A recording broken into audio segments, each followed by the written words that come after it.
Today, we are going to be doing another Warhammer video. I am excited! Join us, Battle Sister, I shall! This is from Pancreasnowork. I'm excited. This is like 58 minutes long. And it's fine, but they're long and they're big and they're monsters. Like they're come? They're come? Monster. The drink. So the last reaction to Warhammer lore I got, there were so many comments where they're telling me all the things that are wrong or that weren't explained enough. And I'm like, guys, how do you guys know all this? I really admire how much the fandom knows about it. Let's start this video. Let's go. Controversial statement, I like when people get into Warhammer. It's always a joy to have more people to play with and interact with in the hobby space. It's a new chance for me to try and convert someone, anyone, into accepting that the Eldar are actually really cool and interesting, and please, just for 5 minutes, stop saying elf bad. But speaking of elves, every time there's a wave of people that first learn about Warhammer, there's always one thing in common with them. None of them realize there's more to Warhammer than Space Marines, Tyranids, and spikier Space Marines. There's a whole other pair of settings that also exist, and they just fly right under the radar half the time. And this sucks, because the best Warhammer setting is right there. Yeah, GW ended it, but then it came back. And if you don't want to, you don't even have to collect thousands of dollars of minis to play with this one. Kind of. Warhammer Fantasy has been around longer than even 40k. It's had its ups, it's had its downs. Wait, longer than 40k? So is Warhammer Fantasy the OG? Warhammer Fantasy is the OG, yes. Bet. Also, I'm excited to see all the mythical creatures that are involved, because Space Marines alone is badass, but when you incorporate like all of that fantasy aspect, it gets me going. Like, I love fantasy so much! Warhammer Fantasy has the actual Warhammer in it. Wait, is there like a version of Excalibur, but it's a Warhammer? Is that what it's gonna have? Because if so, that's so cool! I'm sorry, I geek out. I geek out over the lore. The lore! I can't help it. It is in my nuggies. It got blown up for a little bit, but thanks to Total War, Vermintide, and the constant nagging of the community, you can once again play in the old world. With elves, dwarfs, and humans as standard, but also some more out there races, such as magical frogs, rats, and Walmart shoppers. And not enough people know about them. Okay, first off, the rats, ew. But I love dwarves! Whenever I'm playing Dungeons and Dragons, it's usually dwarves that I want to be. Yeah, I am a geek. And what? I used to even like roleplay, like fantasy roleplay on an app called Geeking. So if you know what that is, then please be my friend. Skaven are rats. I hate rats. I hate them. So as somebody that identifies as an Eldar, I need to commit arson on the Skaven, is what I'm here. Because we don't allow for rodent issues here. These rats have nukes though. Good luck. Nukes? You know what? It's gonna be a battle. It's gonna be a battle. I'm gonna go back to back to back to back. What is this one though? Ogre? Oh, okay, Ogre. Got it. Not nearly enough. And not nearly enough people learn that this setting is even a thing. So I'm gonna be doing my part today. Today I'm gonna learn you all about every faction in Warhammer Fantasy. Some of them had extensive army lists and plot relevance, some of them languished when unupdated army books for years on end, and some of them until recently were relegated to about 3 pages of background lore. Doesn't matter, we're doing it all. If you can conceivably consider it an actual faction, they'll be here. Think of it as a companion to this video. That one was me trying to overview the setting as a whole, and this one is about the groups of people in the setting. So let's dive into a world of fantasy, and see what all that nonsense about them having the Warhammer is all about. Let's talk about where it all began. Orcs That's and goblins. orc spelled with a Let's C, go! by the way, not a K. But across the board, the greenskins of Warhammer Fantasy aren't that different from the ones in 40k, which is why we're starting with them. They like to fight, they're mushroom people, they're green. They're if you took an orc mushroom from 40k people? and What put do them in you a greenskin mean? Wait! Ah! There we go! Now you can see my whole mushroom. Orcs are a fungus that grow, hence why they are so annoying to remove from a planet in 40k. Orcs! Ugh! I knew I love the orcs though. I love mushrooms and not the drug. Just regular fantasy mushrooms. I love the mushrooms that are red with white spots. That's why I have this hat. That's why you guys are called my shroomies. If I was not an Eldar Slanesh little goblin pixie, I would definitely be an orc. Let's keep it going. In fantasy, he probably wouldn't be able to tell the difference. Might wonder why no one has a decent shooter hanging around, but he'd be content with his life regardless. He might even be happier, because these orcs have characters like Grimgor instead of Ghazghkull. There are no thinking and tactics for Grimgor, only beating everything near him to death. The greenskins used to have some pretty different lore, being closer to D&D than anything else. They had half-orcs, and they didn't reproduce with mushroom spores. Then as time went on, that was moved away from, and eventually we came to where we are now in the old world. That being that the orcs hopped a ride with the old ones' ships when they came to the Warhammer Fantasy world. More on them later. From there, they naturally began spreading out across the entire world. The Old Ones and their servants did their best to get rid of the orcs, as they did all other races they weren't quite fond of, but you can't get rid of the orcs once they're on a planet. It's just not possible. So nowadays, if you wander around a given area long enough, chances are you'll find some greenskins kicking about, making things worse for whoever lives there. The That's orcs so themselves are one awesome. of the biggest similarities between the two settings. The biggest guy is in charge of the tribe, and if you get a real big boss, he might be in charge of multiple tribes. And when you get a really big boss, you can get a whole proper WoW going. When this happens, you usually get a whole lot of dead humans and dwarfs. Painting something red still makes it go faster, painting it blue makes it luckier, and can block arrows from killing the blue-painted orc. And they still love looting. Not nearly as much as in 40k, but you can always find an orc in a tribe wearing dwarf plate armor or wielding a human greatsword he grabbed off a corpse. They do have some That's more savage so brethren cool. who judge other orcs for using things like basic tools or digging a pit to shit in rather than just letting it drop where you stand, but aside from being a bit more so they're magical, those orcs civilized aren't and really all that different. uncivilized. Where you get the biggest change, though, is with the goblins. See, in 40k, grots are an entire species of plot irrelevance to the orcs. You'll get one like Makari once in a blue moon who are allowed to be in the shadow of the spotlight of a far more famous orc, but the goblins in fantasy are an actual threat all by themselves. Sure, they're still cowardly and will refuse a stand-up fight unless they outnumber the enemy 40-1. Sure, they're still kicked around by the orcs and are used to do all the manual construction stuff. And sure, they're still slightly smarter than the orcs, so anything resembling any actual construction or research is done by them. But every now and then, not often, but every now and then, you get a goblin who's a cut above the rest. And when that happens, everyone's in trouble. The goblins are cunning little buggers. They know in a Yeah. straight-up fight they're gonna lose, so they'll wait till the biggest orc around is sleeping and slit his throat, or poison his food, or convince him there's something shiny in a nearby cave filled with hungry trolls. And sometimes, if they're really insane, they'll overdose on literally magic mushrooms, and when they come back to reality, they've slaughtered Magic every orc in mushrooms? charge. There's magic mushrooms in this world? I need to only play Fantasy Warhammer. These goblins remind me of the goblins from Goblin Slayer. Listen, it's a great anime. It is a really great anime. That's what these goblins remind me of, and those goblins are fucking scary. In fantasy, I don't believe goblins should ever be known as stupid. They are, like he said, like very cunning creatures. But I'll never forget my youngest brother, he watched Goblin Slayer and he told me, That's the most disgusting anime I've ever watched. You should never watch it. and of course, because he said that, I wanted to watch it. I was like, it's that bad? Like, I have to figure it out. Maybe it's because I've been in the trenches when it comes to watching anime. And so I watched a couple episodes and I'm like, you know what? This is actually pretty good. This is pretty based. He also judges me for liking Food Wars, but Food Wars is amazing, in my opinion. Let's keep it going. Green moron who just about knows which way is forward leading the army, you have someone like Skarsnik leading an orc army. A green little Sun Tzu who's gonna run circles around you and your entire military. Or you can get one that pretty much just lucks into the position, like Grom the Paunch, hallowed be his girth. Instead of being clever, he Hallowed just got be his incredibly girth. lucky and was forced to eat troll meat. Instead of exploding, which is normally what happens when you do that, he just kept growing alongside it. 3 things happened. 1, he got so incredibly fat he'd beat rival orcs by sitting on them. 2, Oh, wow. he became a legend among goblins everywhere. The alpha male fantasy they all wish they could be. And 3, he The nearly alpha ended the male. world by sailing from the equivalent of the Middle East or Africa to the middle of the Atlantic and destabilizing the High Elves. If you like grots but wow. wish they could, do anything important ever, maybe take a look at the goblins. Their history really isn't anything special though, mostly because they're greenskins and what you see is what you get. Usually, they beat each other up. Every now and again, one of them beats up enough orcs that he convinces them all to go beat someone else up instead. This continues until that war boss is killed, and then the orcs disband and go back to beating each other up again. Some evil dwarfs like to use them as slaves, and when they tried to make bigger, stronger, and smarter orcs to use as slaves, they immediately learned why that was a bad idea when the orcs revolted. If you like being mean and green, you'll like the orcs. And one crucial thing I nearly forgot, they love to dance. Wurzag may be the prophet of the orc gods first, but he's a hell of a dancer second. Now let's get out of the Heck yeah. realm of similarities and into some things fantasy really does Dance. different.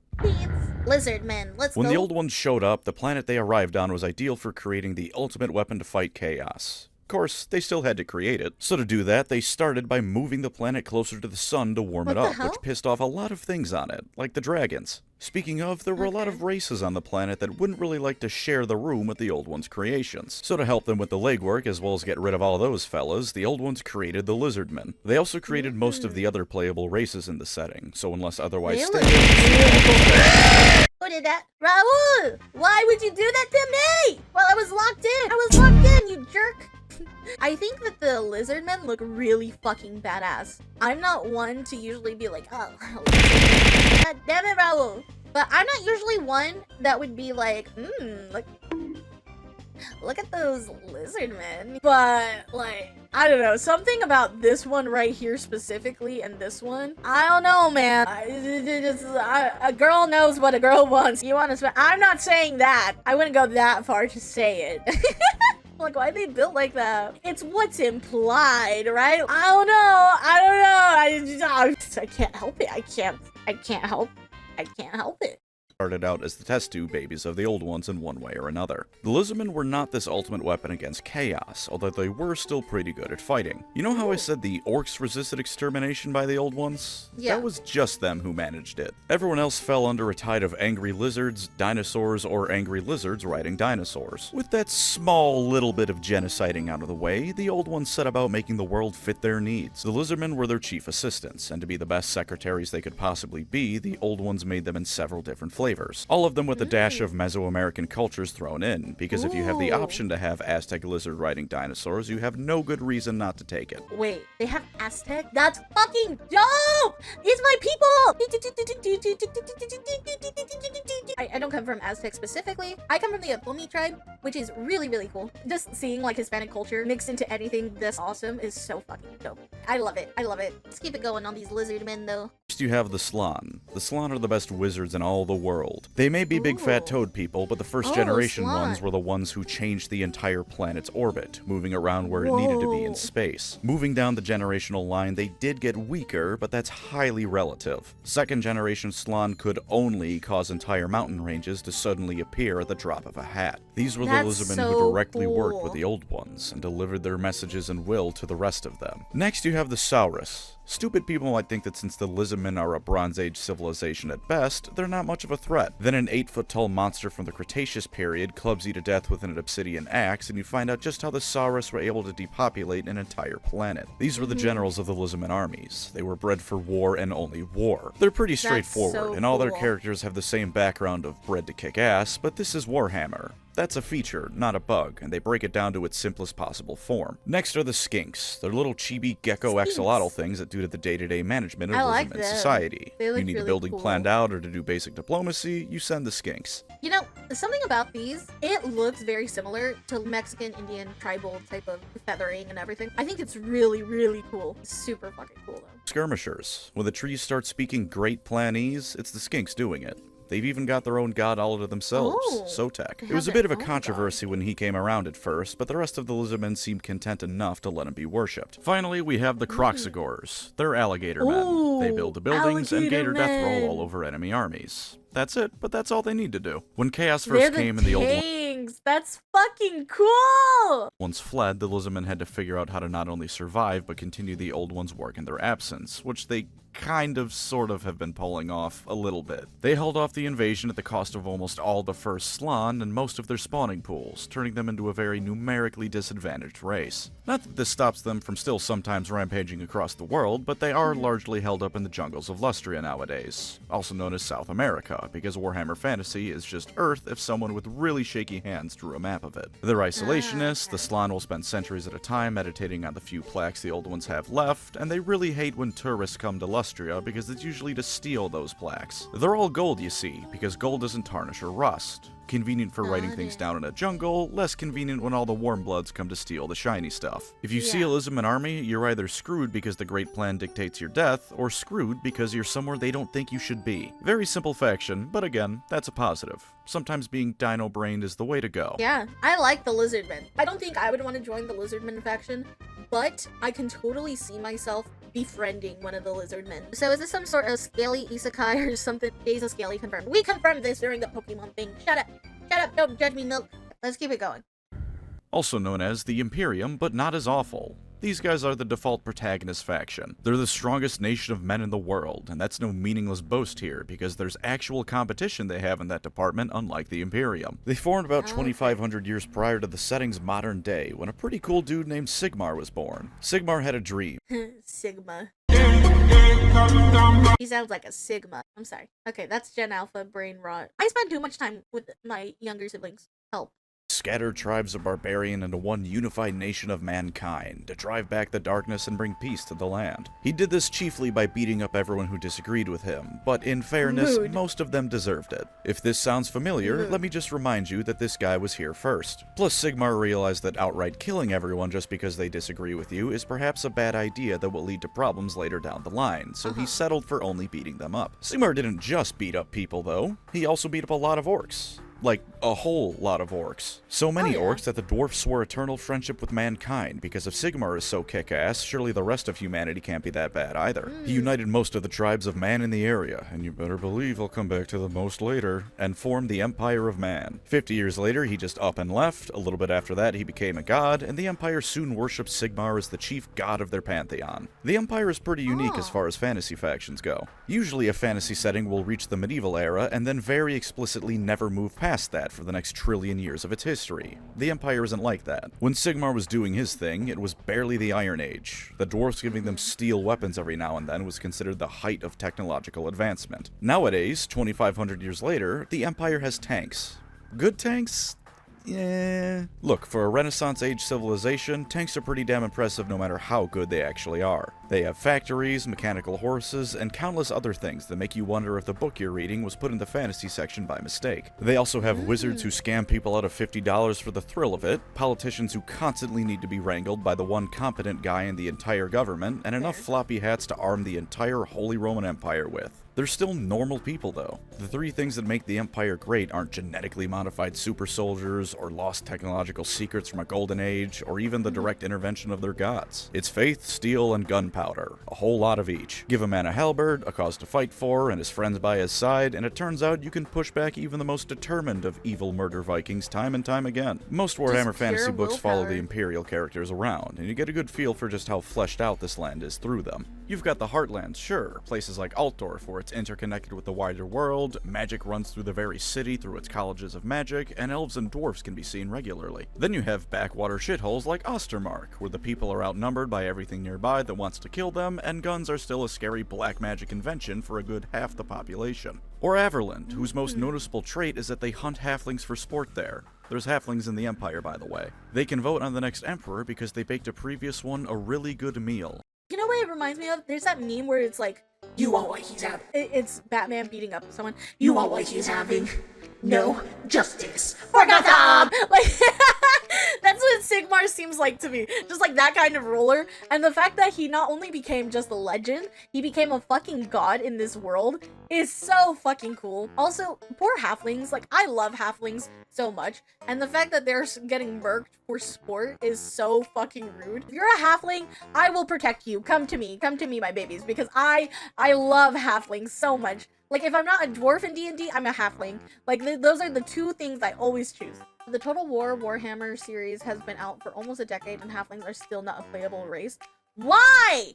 We need to get on that Warhammer community! What are you talking about? Why are the halflings not playable? You know what? Fuck it. I'm an author. Can I start partaking and making Warhammer halflings available? Is that a thing? Can I make it a headcanon? Can I make it a homebrew? Because this is ridiculous. I'm gonna write a whole homebrew book on why halflings should be playable in Warhammer. You know what? That's why I'm gonna pay even more attention to this fucking game. Because we need the halfling representation. Halflings deserve representation in our nation. The small is not worthy. No! They're tiny but mighty! I won't stand for this slander. We deserve to be represented! You know what? No. I'm gonna write a whole book. You guys, fuck it. I need a sticky note. Where's my stickies? Where is my sticky notes? We need this. I need this. Give it to me. Halfling book Warhammer. Fuck all of you. If you disagree, well, guess what? You're just stupid. You call these things chips instead of crispity, crunchy, munchy, crackerjack, snacker, nibbler, snap and crack, pop, Wester, pool, Chester, Shire, Queen's lovely jubbly delights. That's rather a bit cringe, innit, bro? It is hard eating a little kangaroo. Sticky note is on my monitor. It is happening. No halflings allowed, Day. That sign doesn't apply to me because I can't read. Exactly! Day, you're talking about a game that's been going on since 1987. You ain't changing shit. I'm changing everything. What do you mean? My name is Day. It is the dawn of a new day. And you know what that means? That means we're getting fucking halflings in Warhammer! We are getting halflings. We are getting halflings in this bitch. Okay? Alright, let's keep it going. They also had a civil war over pie. Don't be a halfling in Everland. You're gonna decorate someone's mantelpiece sooner or later. Of course, this is still Warhammer, Mantelpiece? fantasy or not. Sure, I said it's not as awful as the Imperium, but it still has witch hunters who will burn you alive for being a wizard, or being a mutant, What? or just for being a bit too ugly, because that's also a sign of chaos mutation. And it's still a What? Renaissance-age civilization. For 90% of people, this means it's a medieval civilization, but you might see more pretty statues and paintings than your ancestors did. You're still probably gonna die of the water making you poop too much. They're bordered by the undead, beastmen are everywhere once you leave the city limits, and worst of all, they have people who have sex with horses for neighbors. The Empire is constantly on the defense, from orcs, from chaos, from beastmen, which are a different kind of chaos, and really anyone else who's feeling a bit bored that day. But the average citizen of the Empire will do their part to keep the hordes at bay, and at the end of the day, they did this for 2,500 years until the authors decided reality itself had to go, which is a pretty good track record. They're a human, relatable nation, like if the Imperial Guard got to actually be the main characters of 40k instead of Space Marine 9001, model on sale now for $60. It's grounded, with people having normal struggles, but also fantastical, with wizards and monsters being everywhere. They do have one ultimate ace in the hole, though, the reigning emperor, Karl Franz. The best statesman in the old world, the guy who wields the Warhammer. You know the one, the actual real-life Warhammer logo. That's his, and he's very good at using it.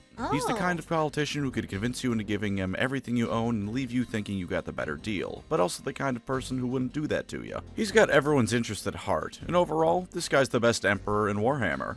Not Really? Warhammer Fantasy, Warhammer in general. Kiss my ass, Damn. corpse worshippers. This one can walk, talk, and beat you to death in the name of the Empire. Oh, he just declared war against everyone. How do you guys feel about that? Do you think he's the best emperor? Honest opinions only. He's a wuss? Damn! Shots fired! Ba, ba, ba, ba, ba! Brr, brr, brr.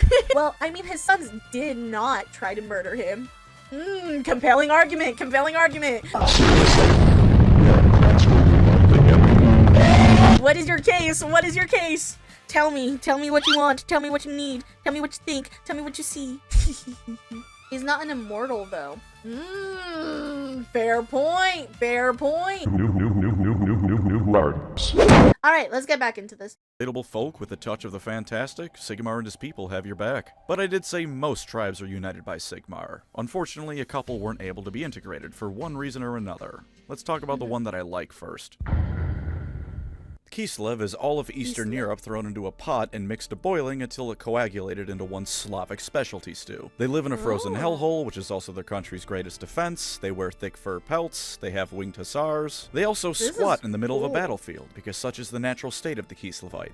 And vodka. Even the dwarfs and their genetically ingrained alcoholism respect the drinking skills of a Kislevite. Kislev's job in the setting is to face tank chaos invasions before they get to the Empire of Man, which they do pretty well. Half their cities are torn down in the process, but they're a hardy bunch. They walk into the winter snow, and when everyone occupying their land freezes to death, come back in and rebuild. Their religion is different from the Empires, and they view them as weak southerners, but the two nations are still staunch allies. Mostly because when the forces of actual hell are your neighbors, anyone else is going to be a good friend. They're led by the Tsar or Tsarina of Kislev, because GW was worried you wouldn't understand which region this place is based off of. Many times, and indeed the last one before the world blew up, this was an ice witch, a handy person to have running your country when a raging blizzard is considered a mild day. You still can't play as Kislev in the old world, thank you GW for that extreme blue balling, but they had some pretty heavy redesigns, and a lot of the marketing for the old world did at one point feature Kislev. Here's hoping GW realizes that winged hussars riding bears is something people are interested in. Shame that sentence needs to be said. I don't know why anyone would ever need to be told that.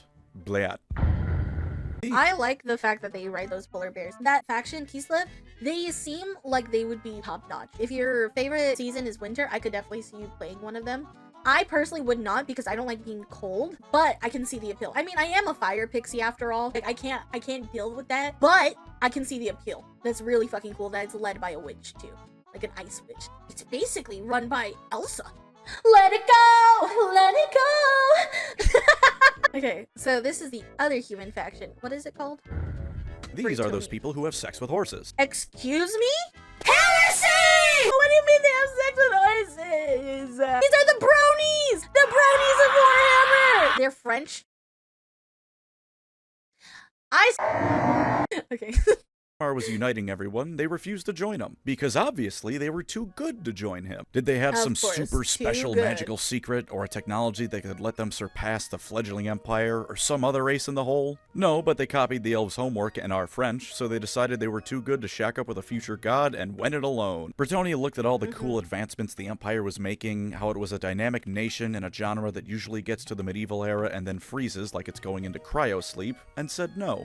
We will not be doing that. We will be staying as medieval land. It is mandated by the government that technology will not advance, that society will never have any major upheavals, and that everything is just perfect the way it is. It's like that old decree the Pope made that declared crossbows were a blasphemous weapon, taken to be an entire society's philosophy. Bretonnia is all about knights. Baby knights proving themselves, magical knights defending the realm and saving damsels, knights leading the country to further the goals and interests of the rest of the knights. Imagine King Arthur. That's it. Just imagine King Arthur stretched out to be a whole faction. The in-universe justification is that they saw high elf cavalry and just ran with the concept. Out of universe, it's just King Arthur and every medieval stereotype thrown together. You could, admittedly, say the same thing about the Empire and the Holy Roman Empire, or Kislev in Eastern Europe, but those are eras and places fantasy writers don't usually copy wholesale, so they get a pass from me. Bretonnia is the land of almost every fantasy setting ever conceived since Lord of the Rings, and it shows. Unfortunately, they can afford to do all of this fantasy stasis, because an elf goddess is playing them like a fiddle. Their precious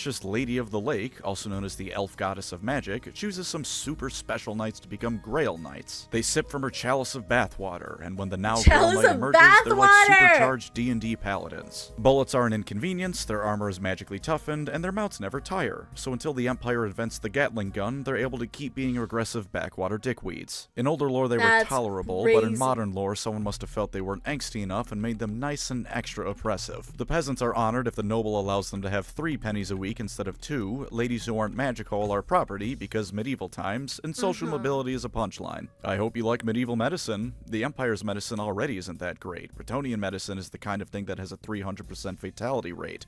And horses. Everyone has a horse. Even the lowliest peasants have a horse that more often than not eats and lives better than they do. I like horses, but I don't like them that much. If you've ever been to medieval times and made that your entire personality, Bretonnia is a good faction for you. Because God is real and hates me, they're also one of the starter factions of the old world, so getting into Warhammer Fantasy nowadays is pound for pound fairly easily done with Bretonnia. In all honesty, pick 'em if you like 'em. It is on some level cool, because for as much shit as I was giving them for being generic and bland knights, knights are cool. There's a reason every 5-year-old wants to be a knight and not a landsknecht. I mean, for God's sakes, just trying to say that word is difficult. Knights can definitely be done well. It's okay. I'm not gonna judge you for that. However, it seems like it would be every wannabe Chad's pick. Like, oh, the women are our property. I feel like that's that faction. And they drink bathwater, like elven bathwater. Since I am an Eldar, you heard it here first. We are gonna be releasing merge pixie bathwater. You're gonna see little pixie dust sparkles in it and everything like that. That's what you guys are gonna get. It's coming to you straight from here. I deserve that. Okay, let's keep it going. There's Cathay. Cathay? The other army GW has refused to put onto the tabletop despite already having a direct hand in reworking them for Total War. Did you know there's a fully fleshed out Cathayan army book for GW developed? You can't have it because funds not allowed. This is a shame because Cathay is awesome. Dragons are also awesome. Cathay agrees because they're ruled by immortal dragons who the Cathayans follow at every whim. Fantasy China is a magical place and one of the few places in the entire planet that might not be a terrible one to live in. Every now and again it does what actual China used to do and implodes, and sure, those ruling dragons get along like all siblings do, i.e. barely at all. But in day-to-day life, not a bad place. And it always comes back together after imploding, usually after Mommy and Daddy Dragon come back to kick everyone's heads in until they start behaving again. It is, like I said, just fantasy medieval China. But that is a compliment. Ooh. You know those terracotta soldiers? What if they were animated by magic and also 100 feet tall? Are you a 40K fan? Imagine if the Primarchs weren't utter morons and failures almost to a man. Because that's Cathay. Again, for reasons I will never understand, we don't have them yet in tabletop. But Total War does, and by God is it fun to play as Cathay. The Silk Road was prosperous in real life, and it's prosperous in Warhammer. So if/when they finally come out, prepare to show the world why China was for a good 1,000 years the most prosperous country on the planet. It's even better here because this Great Wall has magical dragon ladies guarding it. Oh, Cathay is also near the countries of Nippon, Ind, and Koresh. Nippon is Japan, Ind is India, and Koresh is Southeast Asia. I'm not giving them their own spots because no one cares about them, and I can't bring myself to either. That's it for the non-chaotic living humans, but that doesn't mean we're done talking about humans. The next few ones just don't have a heartbeat. or skin. What?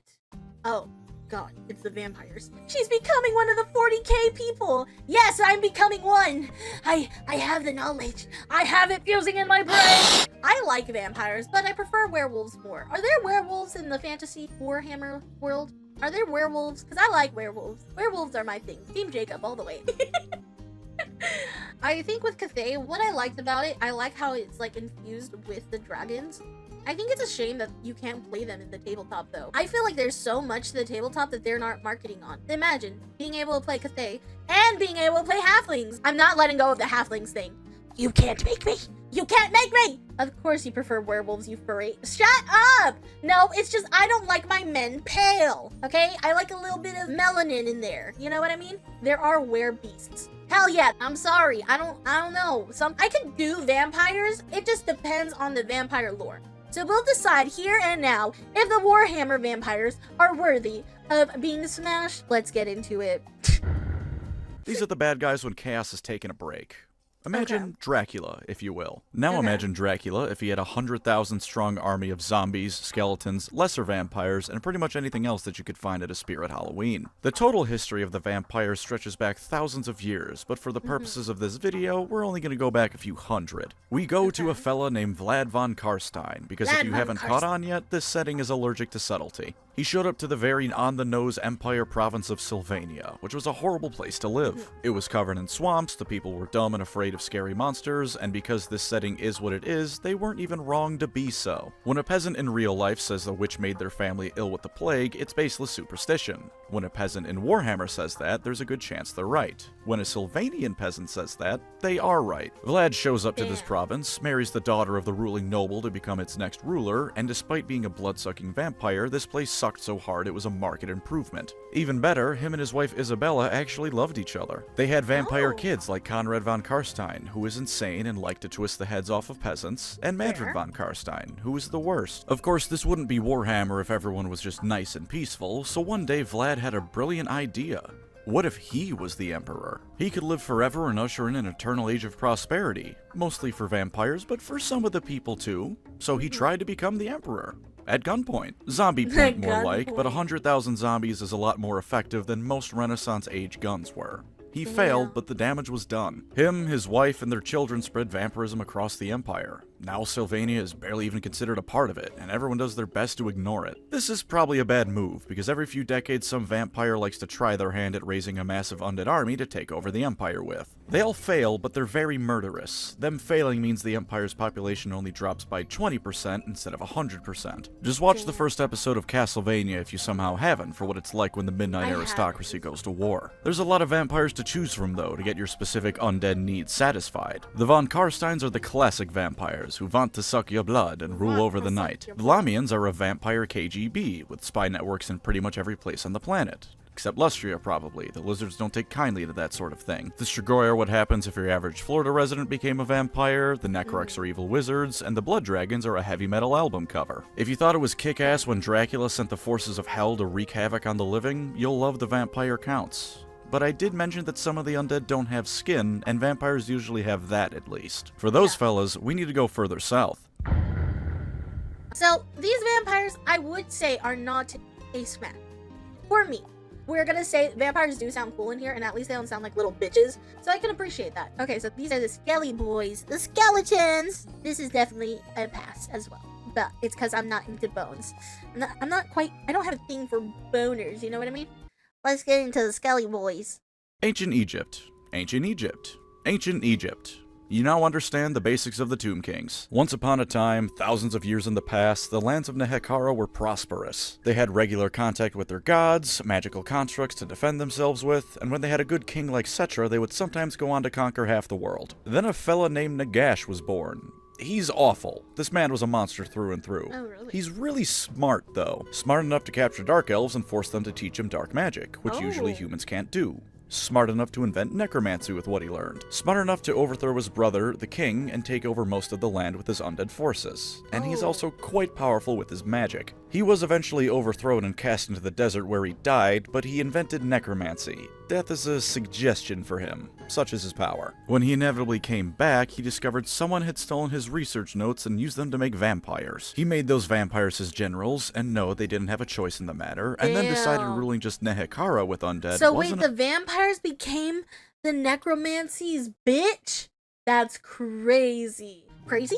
I was crazy once. They locked me in a rubber room with rats. I swear all of my VTuber friends got that stuck in my brain and it's never going to leave. A rubber room with the Skaven. I swear, I'm so brain rotted at this point. Okay. Enough. So he formed a plan to kill everyone in the region at once, resurrect every corpse on the planet, and take over the world with his World War Z undead army. Part 1 of the plan. World War Z. World War Z scared me. I love zombie movies. I am definitely that bitch that, like, on a first date would tell you, like, so, how would you survive a zombie apocalypse? Anything to do with zombies, it gets my widgets rolling. World War Z, when it came out, I was so fucking excited. And when I watched it for the first time, I was like, I love it so much. So to put it in that perspective, like, that is fucking scary. Being able to stack on top of each other to fucking build a wall, like, so bizarre. Oh, like I would let the lawnmower just take me at that point. I just walk in the grass and I'd be like, yep, it's my moment. And that went off without a hitch. It was only through the intervention of the Skaven, who I promise you will love, and the last living dude in the region, which kept most of Part 2 from happening. Then everyone in Nehekara promptly stood back up, realized their hearts were no longer beating but they were still standing, and things got messy. Imagine Game of Thrones before it became horrible, with all the political fighting over who gets to be king. Now imagine Game of Thrones if every single person who was ever the rightful king was now alive at the same time fighting over what was their throne. Not they believed it to be their throne, or they wanted it to be their throne, it was the throne they sat on once upon a time.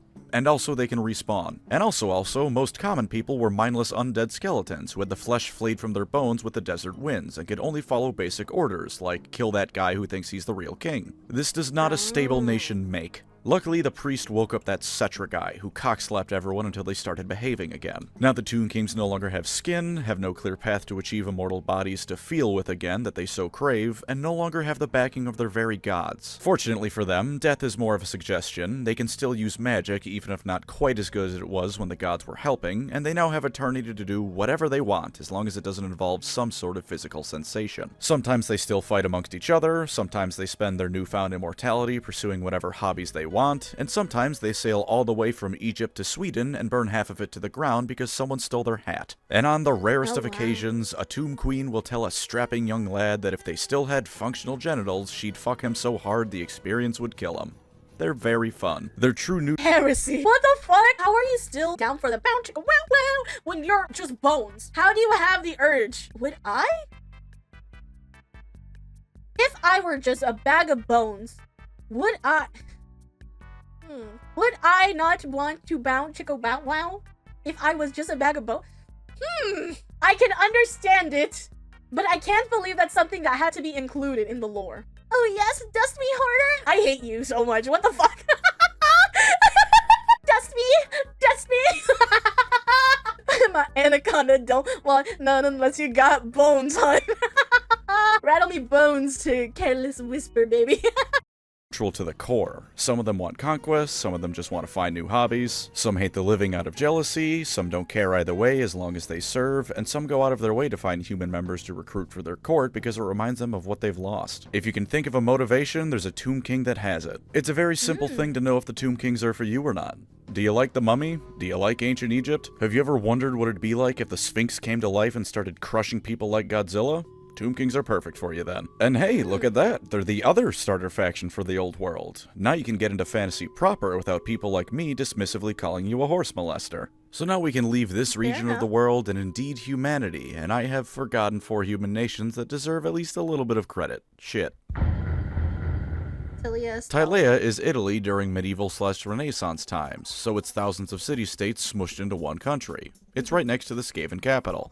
There are worse places to live. Estalia is Spain without the colonial empire. Both of these places say they're the first civilized nation in the old world, which the empire disputes. The border princes are the land of whatever the hell you want it to be. It is an excuse to make your own homebrew army, and they fight orcs more than anything. Let's make a homebrew army of halflings! Not giving it up, I'm going to remind you during this entire thing, we need the halfling. That's where we will be. We will be there.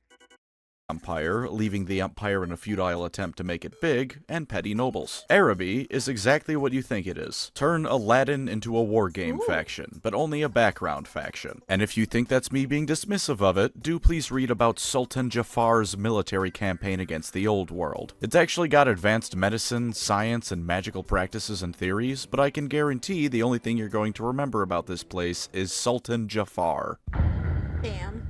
We're going to start by clumping all the elves Jafar. together, because their backstories are all very interconnected. Don't worry, they'll each get their own time to shine. Once upon a time, there were just elves. The first species created by the old ones to fight chaos. They were made to be elves. Arrogant. It's us! It's me! It's the Eldar! Oh, yeah!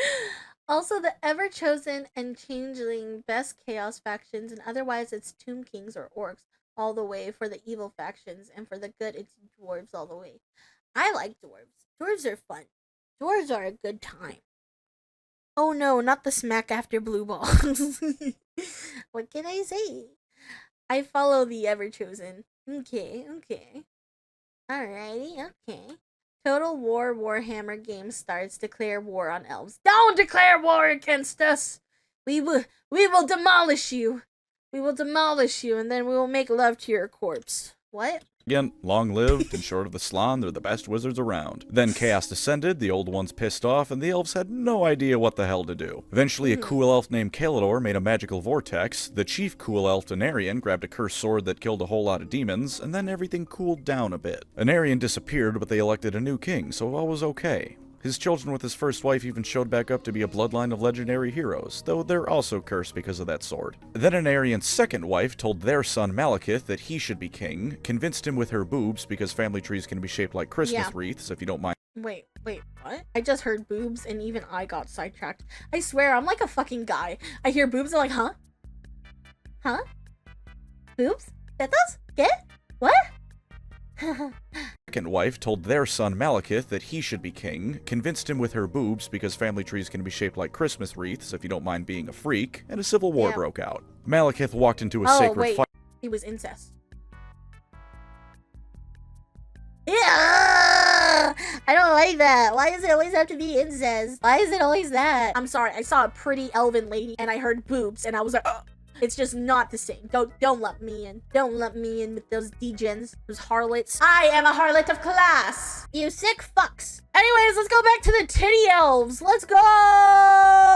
Fire to prove his worth, whereupon their chief god lit him on fire. Him and his mother kept trying to take over the home continent of Ulthuan. They nearly unmade it when they realized they couldn't, and then the newly formed Dark Elves were forced off of it to go live in Canada. The High Elves, those who stayed behind, once again got to rebuild the shattered remnants of their home. At least they still had their firm friendship with the Dwarfs, that's a good thing. Oh, wait, that got ruined too. But don't feel too bad, the High Elf King ruined that one for them himself by being the worst. That one wasn't an unfortunate tragedy, it was a self-imposed unfortunate tragedy. The Dwarfs and the High Elves fought Fantasy World War I, and it was pretty miserable for everyone involved. Picking a victor is sort of meaningless because both groups were pretty thoroughly wrecked by the event, and the High Elves had to return home when the Dark Elves began the first of many invasion attempts to retake Ulthuan. Some High Elves didn't go home and sheltered in a magical forest called Athel Loren instead.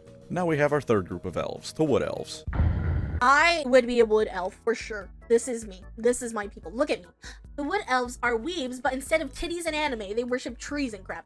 That sounds like my kind of thing. So I either want to live in a hobbit hole type of house, or I'm getting a cabin in the woods. Those are my dream homes. I used to play Holly Hobby when I was a kid. Like, that was one of the first video games I played on the computer, and she would make her own muffins and her own maple syrup, and I really want that. The Wood Elves are the easiest of the subgroups to explain. They sit in their magical forest and are insane. Sometimes people walk into the magical forest. It's safe to assume that unless stated otherwise, they do not come back out of the magical forest. Yep. Sometimes even if you come out of the magical forest, you find that 1,000 years have passed since you entered, and every single one of those years catches up with you as you age to dust within minutes. That is fucking cool. They are the Fae. These are my people! I have returned home, brothers! We have found my home! From that, though, your first instinct might be that these are stupid, uninspired, lame D&D wood elves who love nature and harmony and trees. No. And in fairness, they do love all those things. It's just that these trees are 50 feet tall, mobile, have a craving for the suffering of mankind, and the wood elves will invite peasants to feasts to fatten them up for the forest spirits. They don't give a rat's ass about the outside world aside from how it might affect their perfect little lives inside the forest. There are a few scattered enclaves of them across the world that are a bit friendlier, but the general motivation of the wood elves is getting other people to get the hell off of their lawn. Dude, no. I want to be able to get old and to be like, get off my lawn!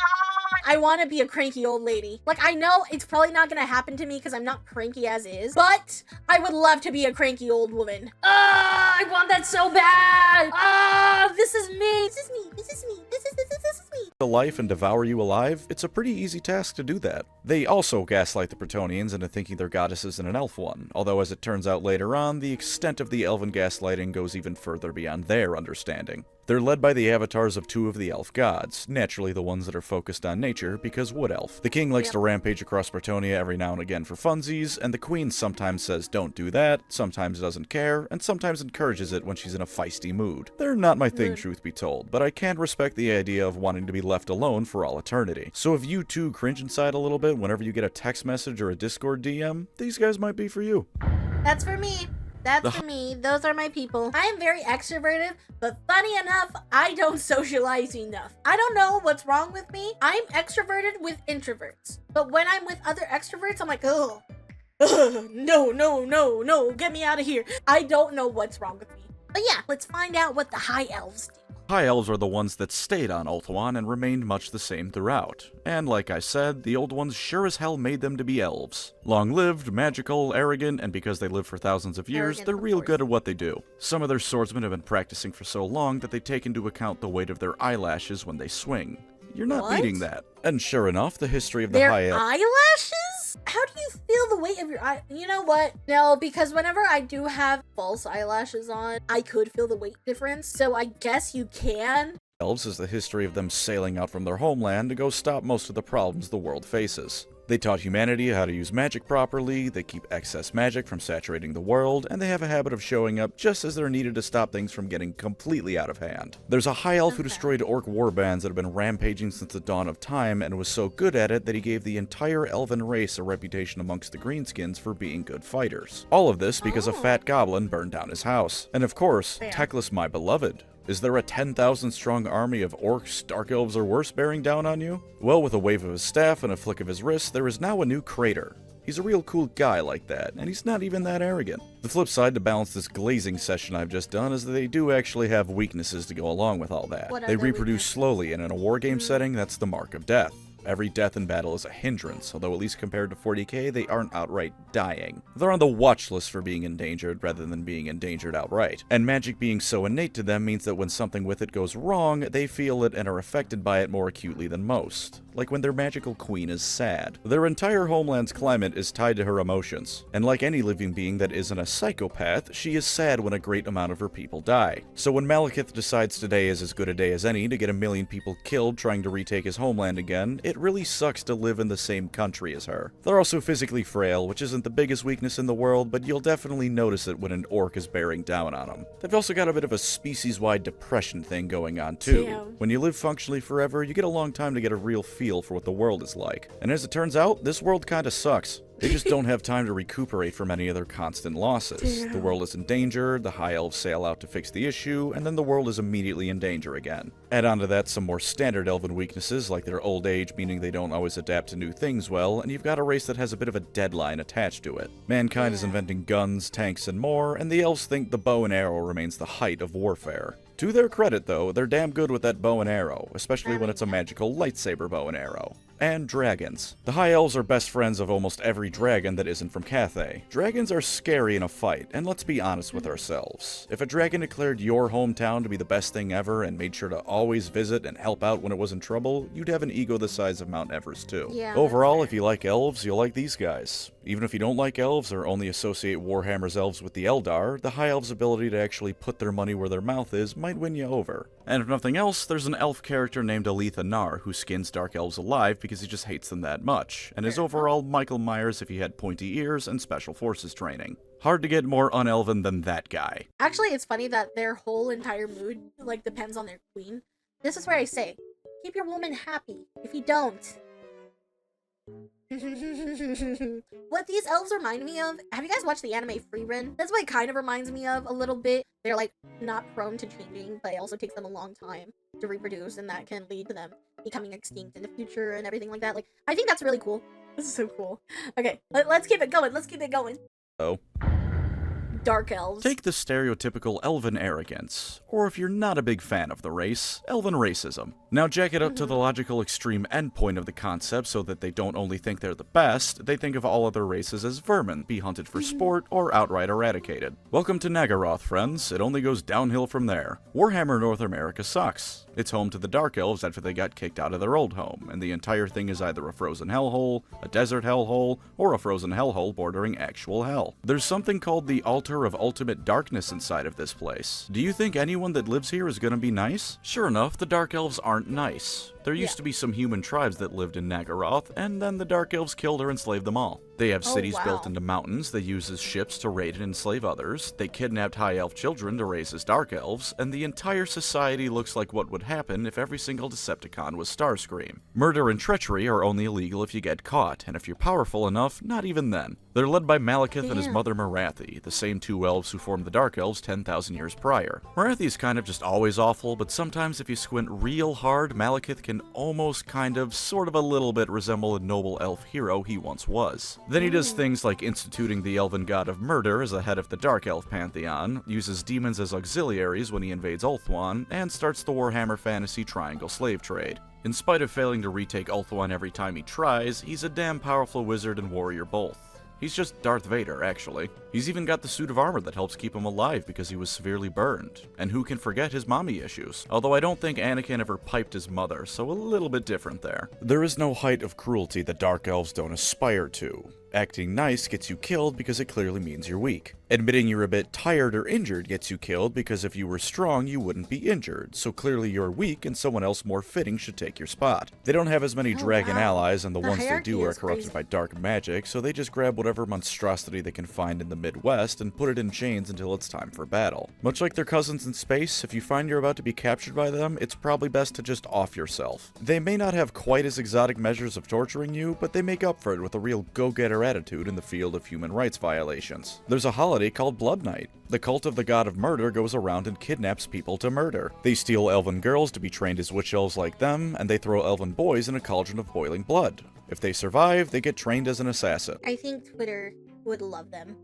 With the Dark Elves, what I'm realizing with them so far, they are like an edgelord's fantasy. But she is a baddie. She is a baddie. Like, look at these baddies. They, anytime, anywhere. I don't think a concrete statistic has ever been given, but you can assume that not many people survive this. If you like being edgy, either ironically or because you think suffering is inherently deep, you'll like the Druki. I can already feel the viewer retention going down, though, from how long I've been talking about elves, so how about we move to their polar opposites? Oh, dwarves. Elves are Let's posh, go. regal, and always at least a little bit uptight. Dwarfs are brash, to the point, and consider sobriety a sin. While the Elves of Warhammer have a few things that make them stand out a bit from the standard elf template, the Dwarfs of Warhammer could fit in just about any setting with minimal issue. They like drinking, they like mining, they hate orcs, and getting them to compliment non-dwarf craftsmanship is like pulling teeth from an orc. I literally want to learn how to whittle. I had a D&D character where she whittled spoons and would like scoop people's eyeballs out with them. I want to learn how to whittle just for that reason. I do want to make my own wooden spoons. Wait. What are you talking about? Is there a hidden message in why my model daddy made my hat look like this? What are mushrooms shaped like? I can't believe my model daddy would do that to me! He made me look like a dickhead! Literally! Like a dickhead! Both because it's weird elf nonsense, and because when the old ones made the dwarfs, they made them so opposed to magic their mere presence makes it not work properly. They love mining in mountains because that's just what dwarfs love.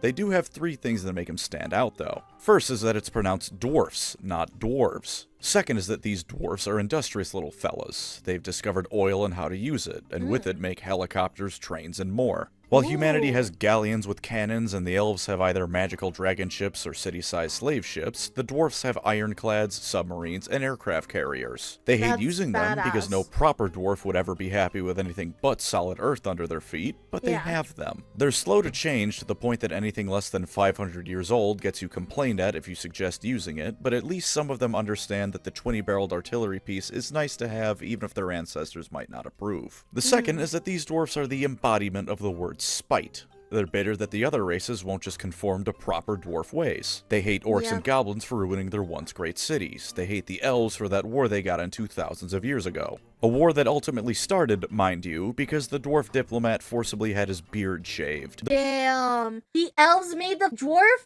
fucking shave his beard? That's crazy. That was the final straw. The average dwarf doesn't know about the lizardmen much, but they'd certainly hate them too if they knew the Slann were involved in shifting some mountain ranges around that destroyed a whole lot of dwarf holds. Have you ever wronged a dwarf? Into the book you go. The Great Book of Grudges, that is. Every single thing that has in some way wronged the dwarf race is put down in there. Most dwarf— There's a book of grudges. He's just like me, for real, for real. I am that spiteful. I am a spiteful little sprite. I do a lot of things out of spite. You tell me I can't do something, I'ma fucking do it, bitch. Have I thought of putting glitter in people's gas tanks? Yes.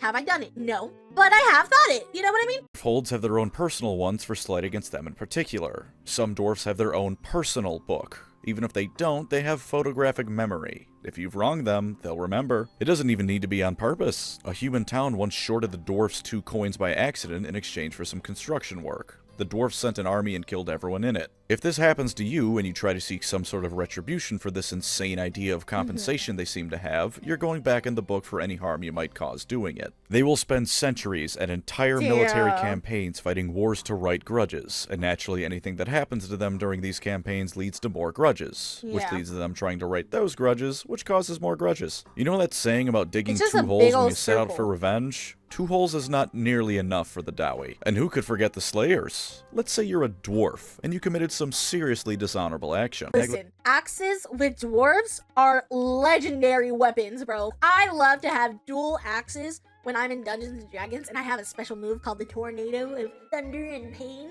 I just spin around with my axes. I'm like, whee! Because it's chaos and destruction and mayhem. It's such a good move. And we're back to blenders. Woo! I deserve that. Religions led to other dwarfs getting killed. Maybe you fled at the height of a battle. Or maybe you just lost a bit too much money on a bet or had your beard shaved against your will. In any of those cases, there's only one option available to you. Kill yourself. Take the Slayer Oath and die in battle. There's no redeeming yourself in any way but death. There's funerals held for those who take the Slayer Oath before they even leave to find something to kill them, because for all intents and purposes, they've died and the message just hasn't gone through to them yet. If you want some great books that explore Slayers, dwarfs, and the Warhammer world, read Gotrek and Felix. Read Gotrek and Felix anyway. Do it.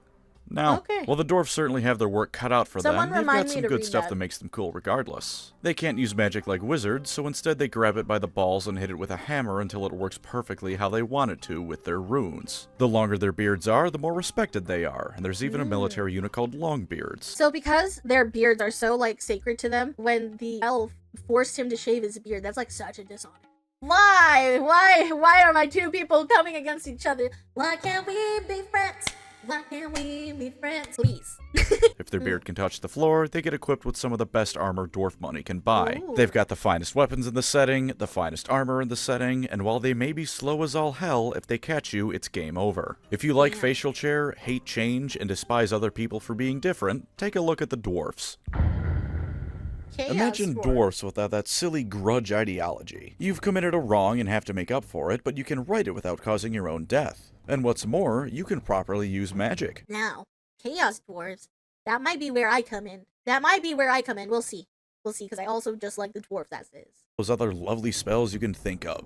Without the shackles of tradition or even their own biology holding them back, they can produce wonders of both magic and industry. Unfortunately, they replace stupid grudges with one of the most horrific slaver cultures around, and they forego tradition to worship actual demons and dark gods. And being able to use magic isn't necessarily a good thing, because it eventually turns them into stone statues. These are the Chaos Dwarfs, and they're horrifying in a way the more human followers of Chaos can only dream of being. Saying they take the best of the dwarfs is sort of overstating it, because the best of the dwarfs is their willingness to stand by both the letter and spirit of their word. They'll have your back no matter what. Plus, while their incredible stubbornness does hold them back from a lot of progress they can make and gets them into some stupid conflicts, it also means they're not only going to accomplish whatever they set out to do, but always stand by your side. If the dwarfs say they're going to help you, they're going to help you. And if a human, dwarf, and elf are all fighting together, the dwarf is going to be the last one to break. The Chaos Dwarves take these traits and have molded them in a way that is best suited to being an evil bastard. The craftsmanship of the dwarves makes weapons, yes, but also architectural wonders and genuine pieces of art so good it can make a man weep. The Chaos Dwarves make hell factories that are 2000% efficient and make the most brutal weapons Chaos has to offer.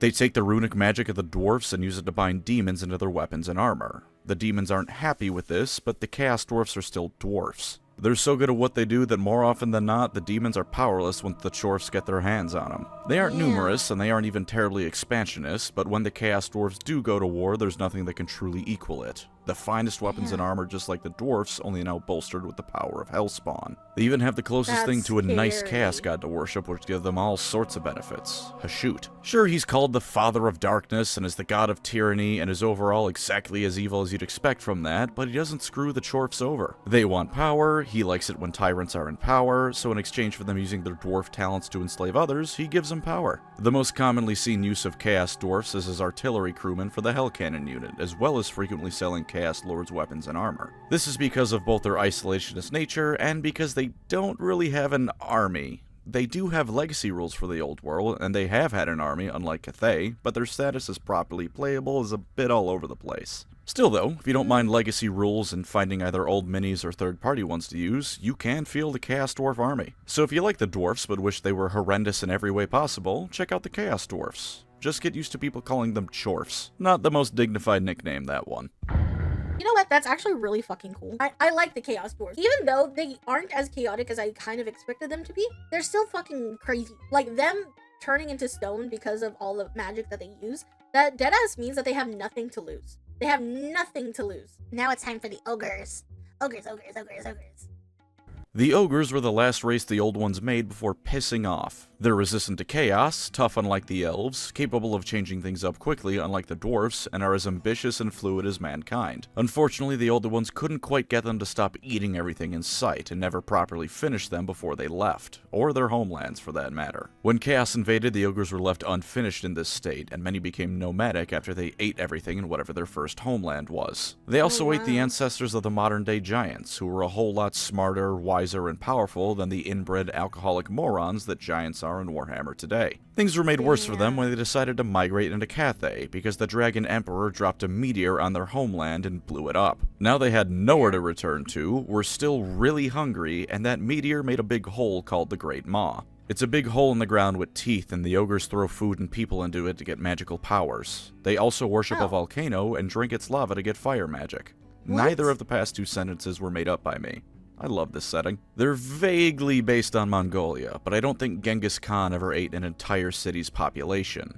Killed everyone in it, sure, but I don't think there was mass cannibalism. The ogres, though, do exactly that. Everything about them revolves around food. Their social hierarchy is in large part determined by how fat you are. They have a race of goblinoid slaves called noblars they employ as equal parts pack mule, assistant chefs, and snacks. They go to war to eat other races' food and or the other races. One of the most common ways you'll see ogres around is as mercenaries, because while they are stupid, they're smart enough to realize being a mercenary means you can travel the world sampling all the food you can find, and you'll even get paid for the trouble. The gut is a sacred part of an ogre's body, to the point that oftentimes it's the only part of an ogre they keep protected with armor. That might sound stupid, but consider they're twice as tall, 4 times as wide, and 8 times as heavy as a normal person, and can reliably defeat demon invasions. The closest thing to an ogre's central government is Greece's Goldtooth's tribe that sets up toll booths on the trading routes between Cathay and the Old World. Aside from that, though, they can be literally anywhere. They're happy to sell their services to all races, and sometimes they can even become corrupted by chaos. Being resistant to chaos, corruption, and immune to it are different things, especially if they willingly join for one reason or another. Sometimes they even embrace the cultures of the places they go willingly. An ogre isn't exactly gonna fit in an Imperial noble's party, but are you gonna tell the 9-foot-tall slab of muscle with a racial reputation for eating people that he's being a bit of a slob? No, you aren't.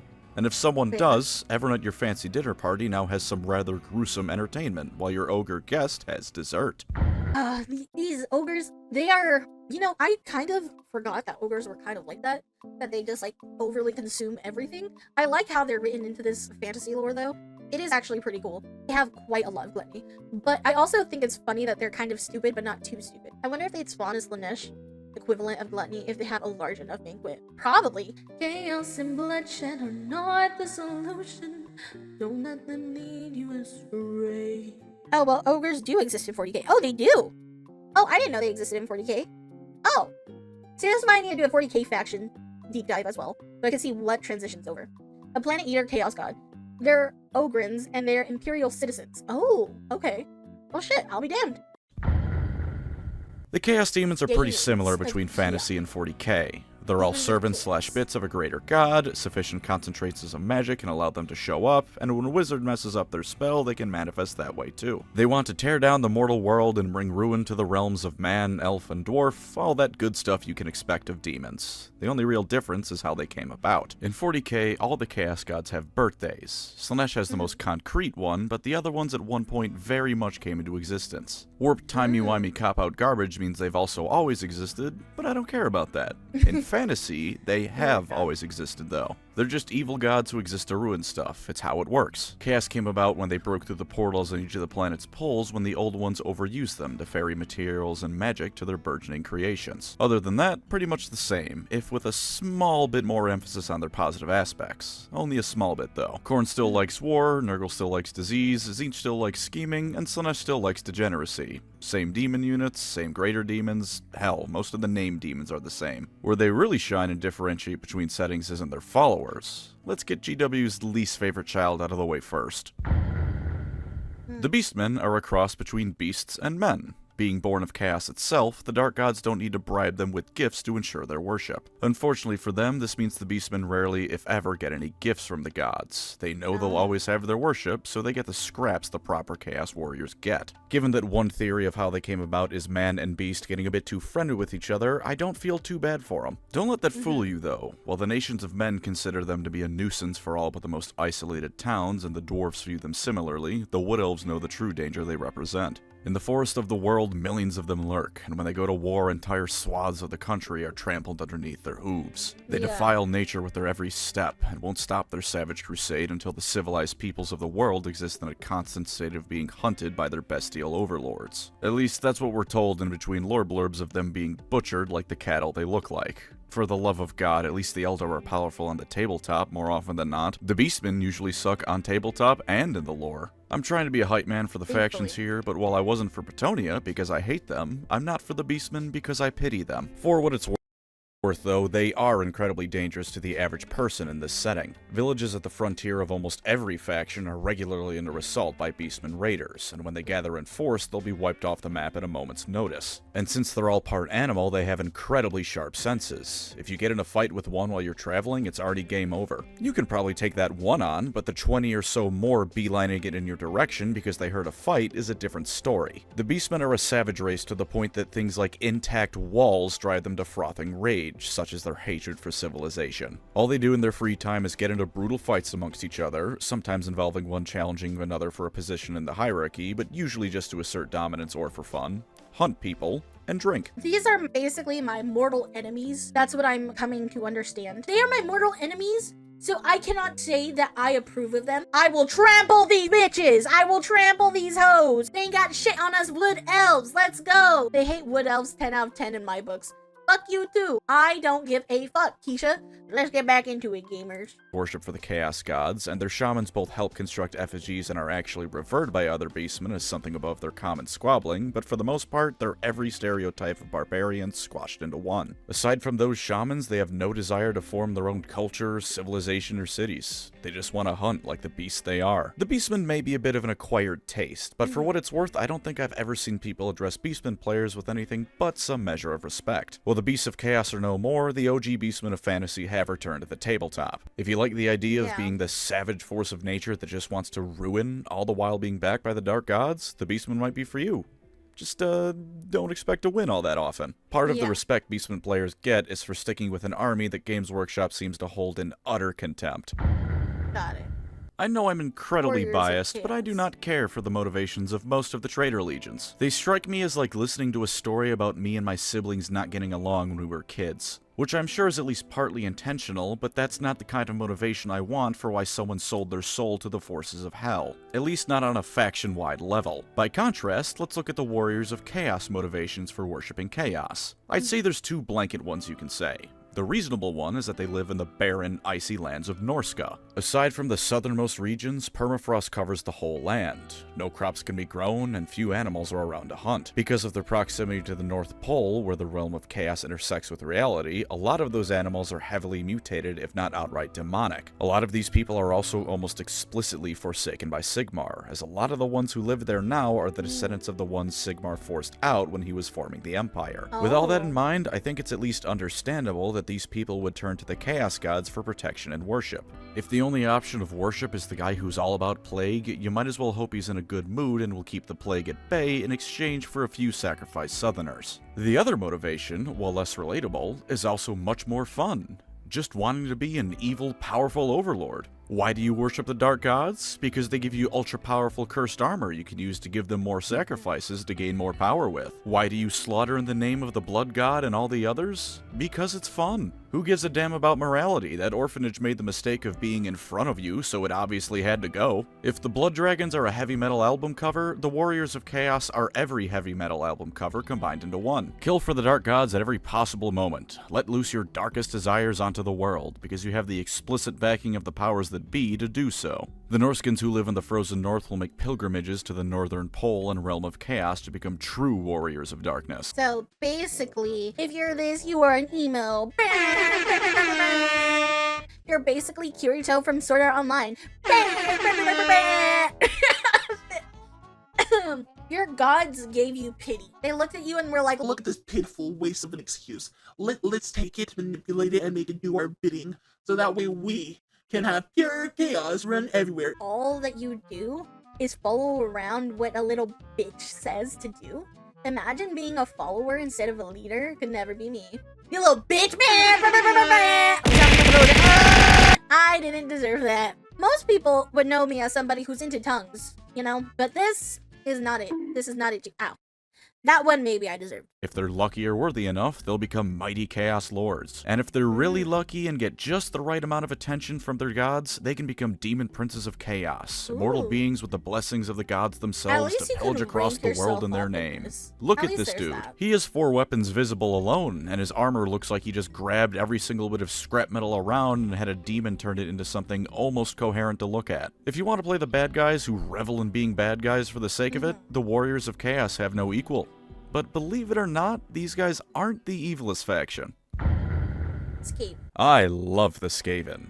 Take a I rat, don't. make it person-sized, walk on 2 legs, and fill it with hate. Now let them outnumber Nothing. everyone else combined by a factor of 10, give them energy weapons and the foulest of magics, and a desire to see everyone else brought low before them. With that, you have the Skaven, and they are truly glorious. Unlike the Chaos Gods, their god of the Horned Rat has absolutely no positives. His own little territory in the realm of chaos is the realm of ruin. It sucks, and in there is a greater demon of his for every single Skaven, all of whom also suck. With numbers and power like they have, there's only one reason the Skaven haven't already taken over the world. The thing their god and race embodies more than anything else is the word asshole. They hate the other races for sure. They're petty and spiteful enough that even though they don't have any uses for gold, they mine it solely because it inconveniences everyone else. But they hate each other only a fraction of a fraction less than they hate everyone else. They're also all power-hungry morons who are convinced that if they were in charge, they could lead Skavendom to victory. And of course, themselves to a life of luxury and power. So one will have a plan to defeat a dwarf army, and then all his underlings immediately begin sabotaging each other to look good for the commander, sabotaging the commander to take his place, and then sabotaging themselves because they're just stupid.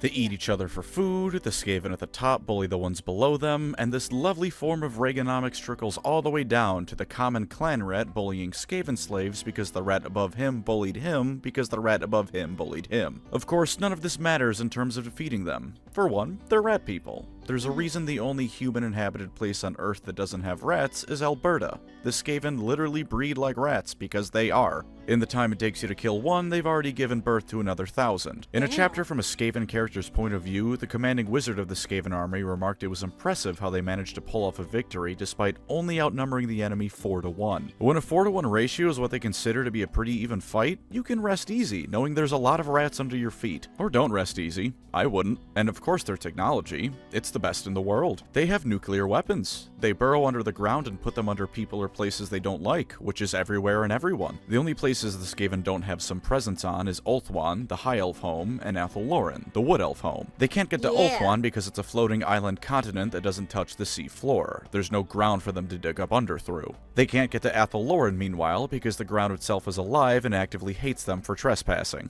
They'll send thousands of their slaves and basic— See, we could totally— We Wood Elves take on the Skaven! Fuck you, rats! Fuck you and your chicken strips! We fucking won, bitch! Little bitch-ass rats! Little stinky-ass butts! If you're going to bully chat, at least fucking commit. I have ADHD, I can't commit to anything. Let us proceed! soldiers to death in order to slightly soften up the enemy defenses. As far as the Council of 13 that rules Skavendom is concerned, 1,000 slave rats in exchange for the enemy losing a couple rockets and cannonballs is a positive trade. This is before they start firing at you with magically powered Gatling guns, throwing poison gas at you, and lighting you on fire with magically powered flamethrowers. Every single one of those things has the potential to break and kill the operators because the magic rocks powering it are incredibly unstable, and it just doesn't matter to the Skaven. Other Skaven killed are other potential rivals killed, and everyone else they kill is one less obstacle to Skaven domination over the world. That magical substance they use to power their weapons is a rock called Warpstone, by the way, and the Skaven covet it above all else. They use it to power pretty much everything that isn't manually powered by treadmills of slave rats. Other uses for it include using it to boost their magical strength, boost their physical strength, as food, and as a cocaine equivalent. Everyone else that touches the stuff either mutates or dies on the spot, and for the Skaven it's nose candy. If they sound goofy, it's because they are, but consider what it's like on the other side of a Skaven invasion. You're walking down the street, things have been a bit rough with the goings-on in the town, but nothing that can't be explained by natural causes. Then all you hear is explosions, the sounds of the most horrifying mutated monstrosities ever conceived, and right as you turn the corner, all you see is dozens of beady red eyes staring at you with full intent to kill and eat you. And that's if you're lucky. On the other end of things, the Skaven are horrifying. There's a lot more about the Skaven I could say, but here's a quick and easy way to know if you like them. If you despise everything about everyone around you, know for a fact you should be in charge of everyone because you're clearly right, and altruism makes you want to curl up and die, you'll like the Skaven. Or alternatively, if you want to rock up to a fantasy setting with machine guns, magical artillery, and nuclear bombs, they're for you too. And I believe that is every major fantasy faction, and a lot of the minor ones. I like that. I dig a Skaven faction in 40k. It actually would be really dope in 40k, to be honest. Okay, let's finish off this video. This was a decently informative primer. If you aren't, I hope something in here was funny. Thank you as always to my wonderful channel members. You are the Warhammer Fantasy to my Warhammer, the backbone of everything that has come before and since. If you'd like to support the channel, feel free to subscribe or become a member. Either way, thank you for watching and take care out there. Credits. Thank you so much! Thank you for this video! There's a whole faction of vampire pirates I didn't really talk about. For the overall lore, they're just not important, but one of them has the largest navy in the world. That's what Warhammer Fantasy considers forgettable. A pirate vampire with the largest navy in the world. Total War only for the most part, but hey, it's pretty cool to play in that. That's fucking dope.